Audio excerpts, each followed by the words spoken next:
আসসালামু আলাইকুম এভরিওয়ান। আজকে আমি স্যুপ বানাবো।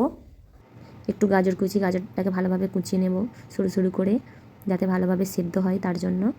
তারপরে একটু বিম, একটু ফুলকপি, একটু পেঁয়াজ কলি সবগুলো একসঙ্গে কুচিয়ে রেখে দেবো একটা প্লেটে। আদা কুচি, পেঁয়াজ কুচি সব একসঙ্গে রেখে দেবো। সেটাকে তো ভালোভাবে তো ভাজতে হবে, ভালোভাবে ফ্রাই করতে হবে।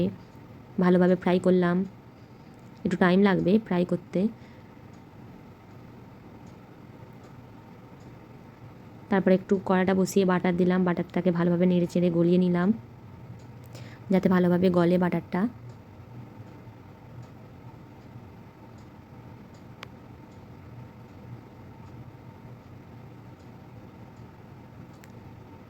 বাটারটা গললে চিকেনটা একটু ভালোভাবে দিয়ে আবারও ভালোভাবে নেড়ে চেড়ে নিতে হবে।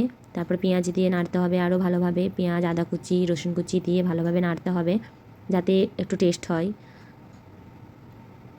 একটু লাল লাল মতন হতে হবে পেঁয়াজ কুচিটা, আদা কুচিটা, রসুন কুচিটা ভালোভাবে যেন নেড়ে চেড়ে লাল লাল হয়ে যায়।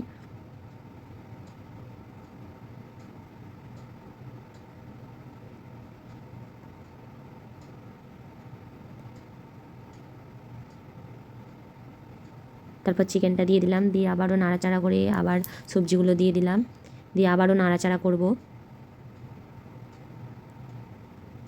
আবারও নাড়াচাড়া করব ভালোভাবে যাতে মিক্স হয়ে যায়।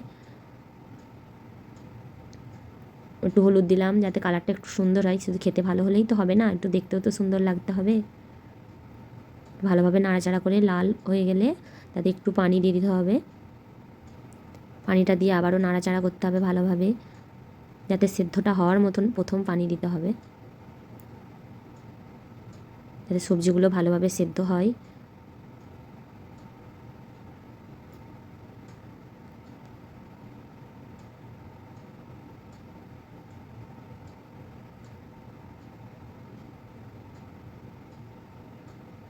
আবারও পানি দিলাম,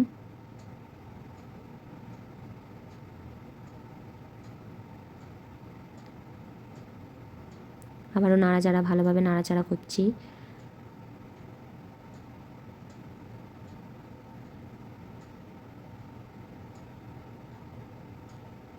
ভালোভাবে নাড়াচাড়া করে একবার ফুটাতে হবে তারপর কর্নফ্লাওয়ারটা দিয়ে দিলাম, আবারও নাড়াচাড়া করছি ভালোভাবে, যাতে নাড়াচাড়া করলে টেস্টটা ভালো হয়।